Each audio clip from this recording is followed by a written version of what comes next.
இன்னைக்கு தொடங்கி இருக்கு. மாணவருக்கு எல்லாத்துக்கும் புத்தகங்கள்லாம் கொடுத்துட்டோமா? இன்னும் புத்தகம் ஏதாவது அச்சிட வேண்டிய பணிகள் ஏதாவது இருக்கா? அனைவருக்கும் வணக்கம். இன்றைய தினம் அரசு உதவி பெறக்கூடிய இல்லை இது ப்ரெஸ்ஸுக்குமா இல்லை இருக்கட்டும் அவங்களே. அனைவருக்கும் வணக்கம். இன்றைய தினம் தமிழ்நாடு முழுக்க அனைத்து பள்ளிக்கூடங்களும் திறக்கப்பட்டிருக்கின்றன. மிகுந்த உற்சாகத்தோடு மாணவ மணிகளை வரவேற்று அவர்களுக்கு தேவைப்படக்கூடிய அனைத்து வசதி வாய்ப்புகளையும் சரிபார்த்து முறையான இன்ஸ்பெக்ஷன் செய்து பாதுகாப்பெல்லாம் உறுதி செய்யப்பட்டு இன்றைய தினம் வெற்றிகரமாக அனைத்து பள்ளிக்கூடங்களும் திறக்கப்பட்டிருக்கின்றன. எங்களுடைய குழந்தைகள் வகுப்பறைக்கு வர தொடங்கிட்டாங்க. அது மட்டும் இல்லை, இன்றைய தினமும் நீங்கள் பார்த்துருப்பீங்க, காலை உணவு திட்டம் நம்முடைய ஆட்சியிலும் தொடர்ந்து கொண்டு இருக்கிறது. மேலும் அவர்களுக்கு தேவையான அந்த ஸ்மார்ட் போர்ட்ஸ் இன்றைய தினம் தற்போது தான் இப்போ நான் அதை லான்ச் பண்ணி கொடுத்துருக்குறேன். ஸோ அந்த உபகரணங்கள், அவர்களுக்கு தேவைப்படக்கூடிய அந்த பாட புத்தகங்கள், வண்ண பென்சில்கள் உள்ளிட்ட அனைத்து வகையான விஷயங்களும் முறைப்படி சரியாக மிக கச்சிதமாக செய்திருக்கிறோம், நடைபெற்று கொண்டிருக்கிறது என்பதை மகிழ்ச்சியோடு உங்களிடம் தெரிவித்துக் கொள்கிறேன்.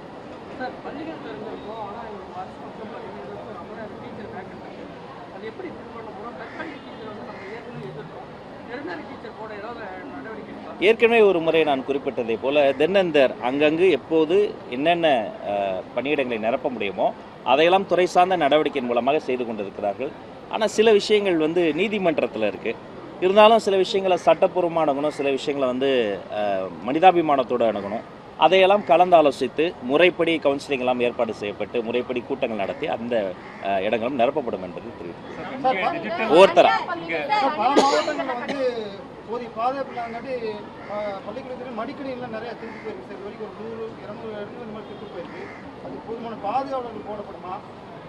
இல்லை, அதை பற்றி குறைகள் முறைப்பாடு செய்யப்படுகிற பொழுது அவர்கள் மீது கடுமையான நடவடிக்கை எடுக்கும். இது அந்த குழந்தைகளுக்கு சொந்தமானது. அதில் எங்களுக்கு காம்ப்ரமைஸே ஆக மாட்டோம். அது மட்டும் கிடையாது, எந்த வகையிலையும் அங்கே எந்த ஒரு திருட்டு சம்பவமோ அசம்பாவிதமோ நடைபெறாமல் இருக்கணும். அங்கொன்றும் இங்கொன்றும் நடைபெற்றால் கூட உடனடியாக அது என்னுடைய கவனத்துக்கு கொண்டு வரப்பட்டு கடுமையான நடவடிக்கைகள் எடுக்கப்படும் என்பதை உங்கள் மூலமாக தெரிவித்துக் கொள்கிறேன்.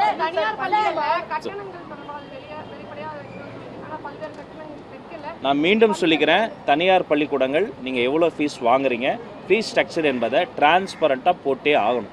உங்கள் வெப்சைட்டில் நீங்கள் டிரான்ஸ்பரண்ட்டாக போட்டிங்களா அப்படிங்கிறத நானும் செக் பண்ணிக்கிட்டே இருப்பேன். இது இந்த குழந்தைகளினுடைய, இந்த மாநிலத்தினுடைய மண்ணின் மகள்களினுடைய வாழ்க்கை. அது நீங்கள் கொஞ்சம் புரிஞ்சுக்கணும். கண்டிப்பாக அது ஃபீஸ் ஸ்ட்ரக்சர் என்னங்கிறத டிரான்ஸ்பரண்ட்டாக போட சொல்லி நான் உத்தரவு போட்டுட்டு அதை நீங்கள் கடைபிடிக்க வேண்டும் என்பதை கேட்டுக்கொள்கிறேன். பள்ளிகளாக இருந்தாலும் சரி, கல்லூரிகளாக இருந்தாலும் சரி, கவர்மெண்ட் ஃபிக்ஸ் பண்ணுறதுக்கு யாருமே வாங்குறது கிடையாது. அது மோஸ்ட்லி எல்லாருக்கும் தெரியும். சொன்னாலும் அவங்க அதர் ஃபீஸ் நிறைய சார்ஜ் பண்ண தான் செய்கிறாங்க. இது என்னைக்கு தான் இல்லை, முன்னாடி இப்போ கடந்த காலத்தை பொறுத்த வரைக்கும் அவங்க பல இடங்களில் சில இடங்களில் தெரிந்தோ தெரியாமலோ தேர்ட் பார்ட்டி இன்வால்வ்மெண்ட்டில் ஏதாவது லஞ்ச லாவணியத்தை யாருக்காவது காசு கொடுத்து அவங்களுக்கு வேணுங்கிற காரியங்களை செய்திருக்கலாம். அதை அவங்க பிரேக் இன் பண்ணுறது இப்படி செஞ்சுருக்கலாம். ஆனால் இன்றைக்கி நம்ம சிங்கிள் விண்டோ சிஸ்டத்தை நோக்கி நகர்ந்துச்சு இந்த கவர்மெண்ட். இந்த கவர்மெண்ட்டை பொறுத்த வரைக்கும் பொலிட்டிக்கல் இன்டர்வென்ஷன் இருக்காது, தேவையற்ற இந்த லஞ்ச லாவணியம் இருக்காது. அப்போ அவங்க எதில் ஃபோக்கஸ் பண்ணோன்னா இந்த டிரான்ஸ்பரண்ட் கவர்னன்ஸில் நாங்கள் எப்படி ஃபோக்கஸ் பண்ணுறோமோ அப்போ எங்களுடைய பங்குதாரர்களாக இருக்கக்கூடிய அந்த ப்ரைவேட் ஸ்கூல்ஸ் அதில் நீங்கள் கான்சன்ட்ரேட் பண்ணணும். டெஃபினட்டாக நீங்கள் டிரான்ஸ்பரண்ட்டாக போடுங்க. அப்போதும் உங்கள் என்ரோல்மெண்ட் நல்லாயிருக்கும், இன்னும் உங்கள் மீது மதிப்பு கூடும், மக்கள் அதை கொண்டாடுவாங்க.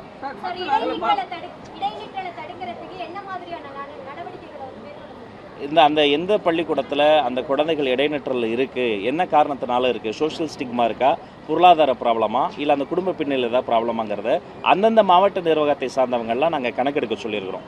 அந்த வீட்டில் இருக்கக்கூடிய அவங்க வீட்டுக்கு, அந்த குழந்தை இருக்கக்கூடிய வீட்டுக்கே நேரில் சென்று அந்த பிரச்சனை களையப்படும். அவர்களுக்கு ஏதாவது ஒரு பொருளாதார உதவியோ இல்லை வேறு ஏதாவது சமூகம் சார்ந்த பிரச்சனை இருந்தால் அது பேசி சரி செய்யப்படும். முன்பை விட இடைநிற்றல் மிகவும் அதிகமாக குறைந்திருக்கிறது. இன்னும் அந்த இடைநிற்றல் இந்த சின்ன கேப்பை கூட நாங்கள் ஃபிக்ஸ் பண்ணுவோம்.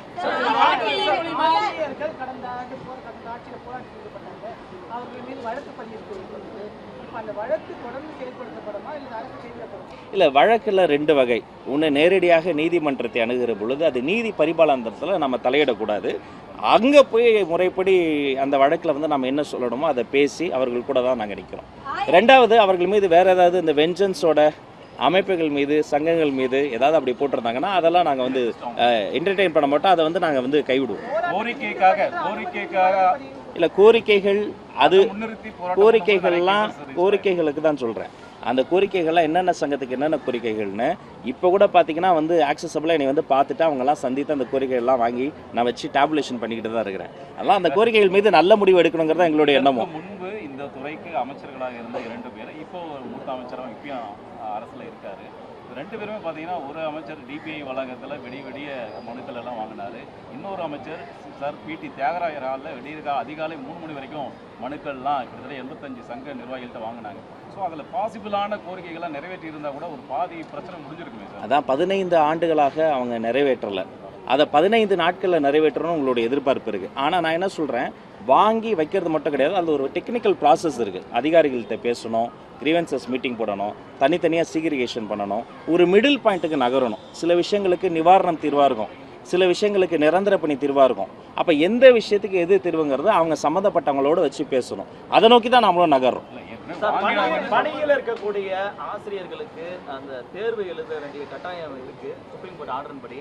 அதை வந்து மத்திய அரசு வந்து சிறப்பு கவனம் பெற்று அதை இது வந்து விலக்களிக்கணும்னு சொல்லி ஏற்கனவே இருந்த அரசு சொல்லிட்டு இருந்தாங்க. ஏற்கனவே அந்த அமைச்சர் சொன்னாங்க. நீங்கள் அதை என்ன நடவடிக்கை? இப்போ அந்த தீர்ப்பு வந்தபோதும் நான் ப்ரெஸ்ஸில் அதே தான் சொன்னேன். இன்னொரு வருஷம் வந்திருக்கு. அது சட்டப்பூர்வமாக அதை வந்து இன்னும் அலசி ஆராய்ந்து அதன் மீது நடவடிக்கை எடுக்கப்படும். அவங்களுக்கு சேதாரம் இல்லாமல் அவர்களினுடைய நலன் தான் எங்களுடைய துறையினுடைய முதன்மை இலக்குகளில் ஒன்று. அவர்களுக்கு எது நன்மை பயக்கும் அதை பேசி முடிவெடுக்கப்படும். கடந்த காலங்களில் கண்டிப்பாக முதல் ஆமாம் ஆமாம் சொல்கிறேன் கடந்த ஆண்டு கொடுத்த புகார்களின் மீது ஏன் நடவடிக்கை எடுக்கப்படலை, எந்த காரணத்துக்காக நடவடிக்கை எடுக்கப்படலைங்கிறதையும் நான் விசாரிக்க சொல்லியிருக்கிறேன்.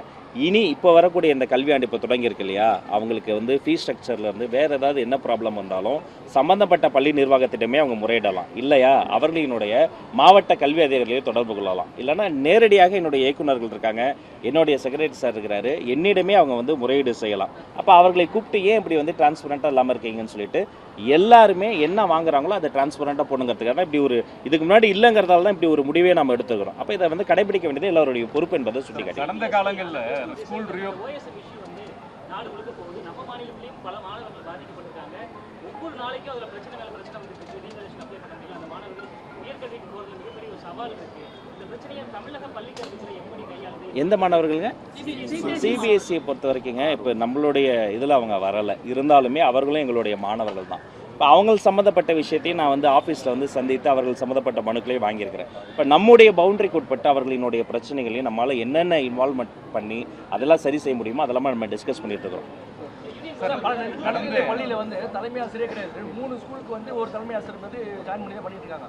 அதுக்காக இப்போ என்ன ஒரு மாற்று என்ன பண்ணுவீங்களா? இல்லை 2 ரீசன்ஸ் தான் அதுக்கு. ஒன்று, அந்த பெரிமீட்டரை பார்த்தீங்கன்னா பள்ளிக்கூடம் இருக்கும், அங்கே வந்து மாணவர்கள் குறைவாக இருப்பாங்க. இன்னொரு இடத்துல ஆசிரியர்கள் அதிகமாக இருப்பாங்க, மாணவர்கள் குறைவாக இருப்பாங்க. ரெண்டு பேருமே கரெக்டாக நம்ம இத்தனை மாணவர்களுக்கு இத்தனை ஆசிரியர்கள், இத்தனை வகுப்பு வரைக்கும் 5th ஸ்டாண்டர்ட் வரைக்கும் 3rd ஸ்டாண்டர்ட் வரைக்கும் இவ்வளவு, 8th வரைக்கும் இவ்வளவு, அப்புறம் 9, 10, +1, +2க்கு இத்தனை மாணவர்களுக்கு இத்தனை ஆசிரியர் ஒரு ரேஷியோ இருக்குது. அந்த ரேஷியோ சரி செய்யப்பட்டாலே இந்த பிரச்சனை சரியும். அதற்கான முயற்சியும் செய்து கொண்டு இருக்கோம். ஒரு வகுப்புக்கு ஒரு ஆசிரியரா? நிறைய பள்ளிகளில் ஓராசிரியர் ஈராசிரியர் பள்ளிகளாக செயல்பட்டு இப்போ ஓராசிரியர் பள்ளியெல்லாம் பார்த்தீங்கன்னா அந்த டெரெயினை பொறுத்து ஒரு பெரிய ஒரு அந்த ஆக்சஸ் டு எஜுகேஷன் இன்ஸ்டிடியூஷன் வந்து நம்ம ஈஸ்வர்ட் பண்ணணும். அந்த பகுதியில் இருக்கக்கூடிய மாணவர்கள் அந்த பள்ளிக்கூடம் மட்டும் தான் போக முடியும். இப்போ அந்த இடத்திற்கு கூடுதல் ஆசிரியர்களை நியமிக்க முடியாத ஒரு சூழல் இருக்கும். ஆனால் அது ஒரே ஒரு ஆசிரியர் இருக்கிறாங்க, ஒரே ஒரு மாணவர் இருக்காங்க என்ற காரணத்தை காட்டி உடனடியாக அதை நான் வந்து நெக்லிஜிபிள் பண்ணிட மாட்டோம். அவங்களும் நாங்கள் வந்து எங்களுடைய இன்க்ளூசிவ் நேச்சரில் அவங்களுக்கு என்னென்ன வசதிகள் தேவையோ, அவர்களுக்கு என்னென்ன இன்ஃப்ராஸ்ட்ரக்சர்லேருந்து என்னென்ன சப்போர்ட் சிஸ்டம் வேணுமோ அந்த சப்போர்ட் சிஸ்டத்தை எக்ஸ்டெண்ட் பண்ணுறோம். கடந்த காலங்களில் அரசு பள்ளிகளில் தலைமை ஆசிரியருடைய பணி வந்து காலி பணியிடங்கள் இருக்கு அப்படின்னு சொல்றாங்க. 20 மாவட்ட கல்வி அதிகாரிகள் இல்லை அப்படின்னு சொல்றாங்க. அது பாமக சார்பில் அறிக்கையை விடுறாங்க. அந்த அறிக்கையை நானும் பார்த்தேன். காலி பணியிடங்களை நிரப்புவது வந்து உடனே காலி பணியிடங்கள் இருக்குன்னு உடனே போற்ற முடியாது. அதில் ஒரு நிர்வாக சிக்கல் வருது. 2 பேர் ஒரே பணியிடத்திற்கு 2க்கும் அதிகமான அதிகாரிகள் வந்து 2க்கும் அதிகமான ஆசிரியர்கள் வந்து தேர்வாகிற பொழுது அவங்களில் யார் சீனியாரிட்டி, எந்த அடிப்படை, அவங்களுடைய டிகிரி, அவர்களினுடைய எக்ஸ்பீரியன்ஸ் அப்படின்னா அது ஒரு ப்ரோட்டோக்கால் இருக்குது. அதன்படி விரைந்து முடிவெடுத்து விரைந்து அந்த பணியிடங்கள் நிரப்ப தான் போகிறோம். சார் கடந்த காலங்களில் ஸ்கூல் ரீஓப்பன் அப்போவே அடுத்த போர்டு எக்ஸாம் டைம் டேபிள்லாம் ரிலீஸ் பண்ணுறது கடந்த காலங்கள் நடந்தது. அது கடந்த காலத்தில் நடந்ததுக்காக அதே பேட்டர்னை பண்ணவும் கிடையாது. இந்த போர்டு எக்ஸாம் அந்த டைமில் வந்து இந்தந்த இந்த சொல்லுங்கள் இல்லை பரவாயில்ல சொல்லுங்கள். இல்லை அதுதாங்க, அவர் ஏன் போன வாட்டி பண்ண மாதிரி இந்த வாட்டி பண்ணலன்றது அது அவங்களுடைய அந்த பேட்டர்ன் அப்படியே ஃபாலோ பண்ணலாம் ஒன்றும் கிடையாது. அந்த போர்டு எக்ஸாம் விஷயத்தையும் நம்ம லான்ச் பண்ண தான் போகிறோம், அது பார்ப்பீங்க. ஒன் மோர் திங்ஸ், இப்போ இங்கே வந்து டொனேட் பண்ணியிருக்கிறாங்க டிஜிட்டல் போர்டுங்கிறது. ஸோ மற்ற அரசு பள்ளிகளில் இருக்கக்கூடிய நிலைமை என்ன? நம்ம கவர்மெண்ட்டே ஏதாவது ஆல்ரெடி சப்ளை பண்ணியிருக்கோமா, இல்லை ஷார்ட்டேஜ் இருக்கா? இல்லை எல்லா பள்ளிக்கூடங்களையும் இப்போ நம்ம வந்து இதே மாதிரி மாற்றணுங்கிறது தான் நம்முடைய இலக்கு. ஒவ்வொரு ஸ்டெப்பாக எடுத்து வச்சு நம்ம போயிட்டே இருக்கிறோம். ஒரே நைட்லேயோ ஒரே நாள்லையோ எல்லா பள்ளிக்கூடங்களையும் மாற்றிவிட முடியாது. ஆனால் ஒரு நாள் ஒரு நைட் ஒரு டேல இது நிச்சயமாக நடக்கும். அதை செய்வதற்காக தான் நாங்கள் வந்திருக்கோம். நன்றி.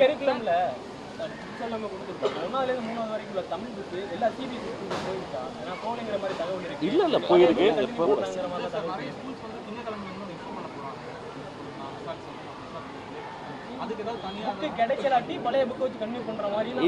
இல்லை புக்கெல்லாம் போயிருக்கு. ஒருவேளை அவங்களுக்கு புக்கு கிடைக்கலன்னா உடனடியாக அந்த புக்ஸை வந்து கொண்டு போய் சேர்ப்பதற்கான லாஜிஸ்டிக்ஸில் ஏதாவது ப்ராப்ளம் இருந்தாலும் அதுவும் சரி செய்யப்படும். புக்கு போய் சேர்ந்துடும். அதான் சொன்னாங்க, அதை நம்ம வந்து ஒரு புரோட்டோகால் இருக்கு, அதன்படி விரைந்து அந்த பணியிடங்கள் நிரப்பப்படும்.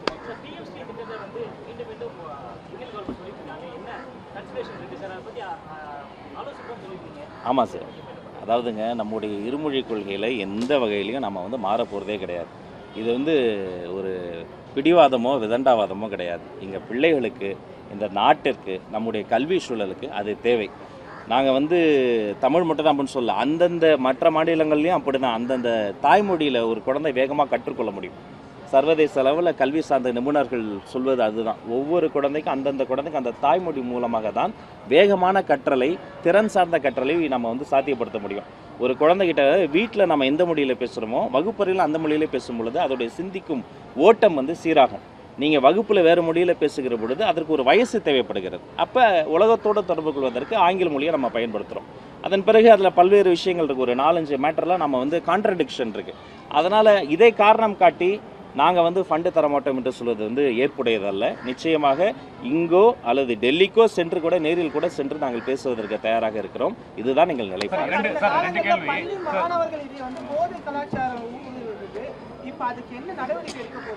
Thank you brother. முக்கியமான கேள்வி. என்னுடைய குழந்தைகளுக்கு நான் தான் சொல்வேன், கல்வியில் வெல்வதை விட ஒரு பெரிய போதை கிடையாது. நீங்கள் கல்வியில் ஜெயிச்சா அப்பா அம்மாவுடைய வாழ்க்கை மாறும், வீட்டு சூழல் மாறும், நம்ம தலைமுறையே மாறும், வீடு மட்டும் கிடையாது இந்த நாடே மாறும். அப்போ இந்த டிஸ்ட்ராக்ஷன்ஸ் எப்படி, ஒரு பள்ளிக்கூடம் வர வழியில் இருக்கக்கூடிய பாதை, நம்மோடு பழகக்கூடிய சில நண்பர்கள் ஏதோ ஒரு வகையில் பண்ணுற இன்ஃப்ளூயன்ஸ், அல்லது நம்ம கண்ணால் பார்ப்பது, வாயால் நுகர்வது, காதால் கேட்பது, இதை போன்ற விஷயங்களில் நம்மளை வந்து பொல்யூட் பண்ணக்கூடிய விஷயங்கள், இதை விட்டு விலகி இருங்கள். உங்களுக்கு ஒருவேளை அப்படி யாராவது உங்களை வந்து அப்ரோச் பண்ணாங்கன்னா கூட உடனடியாக உங்கள் தலைமை ஆசிரியரிடம் நேரடியாக வந்து நீங்கள் வந்து கம்ப்ளைண்ட் பண்ணலாம். எந்த வகையிலையும் நம்ம வந்து அதை டாலரேட் பண்ண மாட்டோம். 0 டாலரன்ஸ் ஆன் ட்ரக்ஸ். இந்த ஒவ்வொரு கேம்பஸுமே ஒரு ட்ரக் ஃப்ரீ கேம்பஸாக, இந்த கேம்பஸ்க்கு வர பாதையே ரொம்ப ஒரு ட்ரக் ஃப்ரீ ஸ்பேஸாக மாற்றுவதில் கண்ணும் கருத்துமாக இருக்கிறோம். ஒருவேளை அப்படி எங்கள் குழந்தைகளுக்கு சொல்கிறேன், யாராவது உங்களை அப்ரோச் பண்ணால் கூட கவலையே படாதீங்க, ஸ்ட்ரைட்டாக வாங்க, HM கிட்ட சொல்லுங்கள், சம்மந்தப்பட்டவங்க அந்த இடத்துல இருக்கவே முடியாது.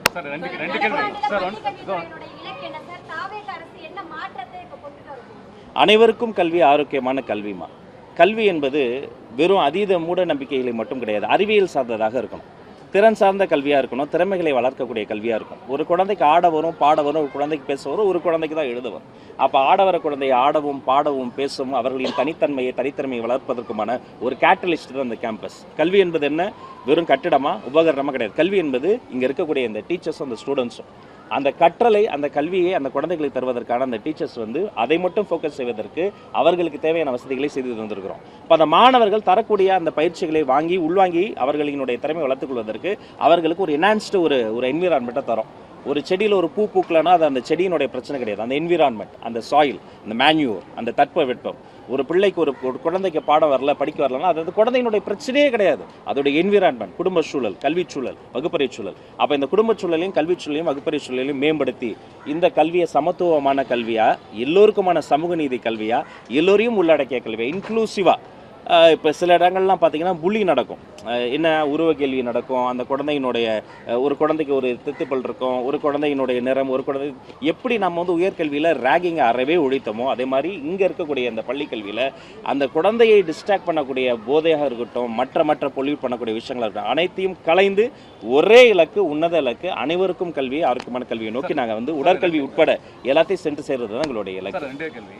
விரைவில் பட்ஜெட் செக்ஷன் ஆரம்பிக்க போகுது. ஸோ ஹையஸ்ட் பட்ஜெட் அலோகேஷன் வந்து நம்ம ஸ்கூல் எஜுகேஷனுக்கு தான். ஸோ இந்த முறை பட்ஜெட் அலோகேஷன் எவ்வளோ இருக்க வாய்ப்பு இருக்குது? புதிய திட்டங்கள் ஏதாவது வரதுகள் வாய்ப்பு இருக்கா? ரெண்டாவது, மேனிஃபெஸ்டோவில் உங்களுடைய மேனிஃபெஸ்டோவில் ஸ்கூல் எஜுகேஷன் ரிலேட்டடாக நிறைய அறிவிப்புகள்லாம் வந்திருக்கு. அது எப்போ இம்ப்ளிமெண்டேஷன் வருங்கிற எதிர்பார்ப்பும் நிறைய பேர் மத்தியில் இருக்குது. இந்த ரெண்டு கேள்வி. சின்ன திருத்தம் சகோதரருக்கு, ஹையஸ்ட் அலோகேஷன் சொல்லாதீங்க, மோஸ்ட் டிசர்விங் அலோகேஷன் சொல்லுங்கள். இது ரிட்டர்ன் ஆன் இன்வெஸ்ட்மெண்ட் பார்க்குற விஷயம் கிடையாது. ₹1 போட்டு ₹2 எடுக்கிறது முதல் கிடையாது. இது லாப கணக்கு கிடையாது. இது என்னுடைய கடமை. இந்த குழந்தைகளுக்கு ஸ்பெண்ட் பண்ணாமல் நாங்கள் எந்த குழந்தைக்கு ஸ்பெண்ட் பண்ண போகிறோம்? இப்படி ஸ்பெண்ட் பண்ணப்பட்ட ஒரு கேம்பஸில் இருந்து தான் மயில்சாமி அண்ணாதுரை வந்தார், இஸ்ரோ சிவன் வந்தார், எங்கள் ஐயா கலாமே அப்துல் கலாமே அப்படி தான் வந்தார். அதனால் இது மோஸ்ட் டிசர்விங் டிபார்ட்மெண்ட். இன்னும் கூட நிறைய தேவைப்படுது. இருக்கிறது எனக்கு பத்தலை, இன்னும் நிறைய தேவைப்படுது. அங்கங்கே லீக்கேஜ் இருக்குது. அந்த லீக்கேஜ்லாம் சரி செய்யப்படணும். ஒரு உதாரணம் சொல்கிறேன். காலை உணவில் ஒரு 10 பேர் சாப்பிட்றாங்கன்னா அதற்கான ஒரு ஃபண்ட் அலோகேட் ஆகுது.